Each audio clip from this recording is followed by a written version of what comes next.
How to fix black screen in Windows? First step, restore the graphics driver. Press the following keys: Windows Ctrl Shift V.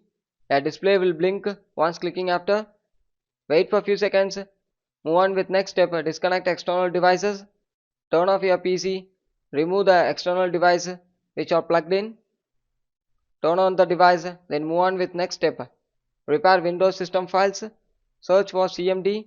Right click, click Run as Administrator and type the following text: sfc space slash scan now.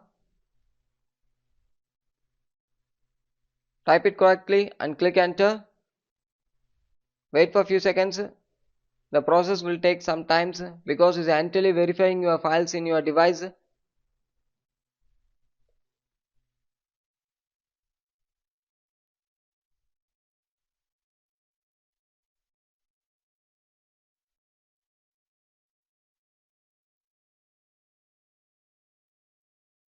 Once complete after, exit it.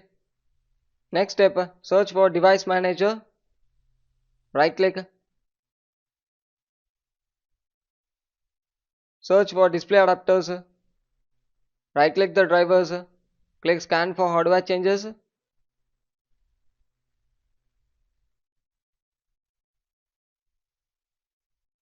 Then one more time right click and update the drivers.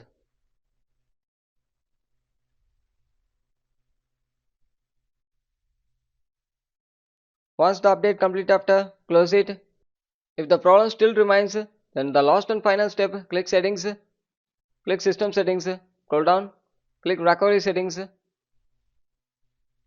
click reset this PC and reset it. Click it and reset your PC. Once you clicking after, a pop-up will come. Depends on you, you can choose an option, keep my files or remove everything and reset your PC.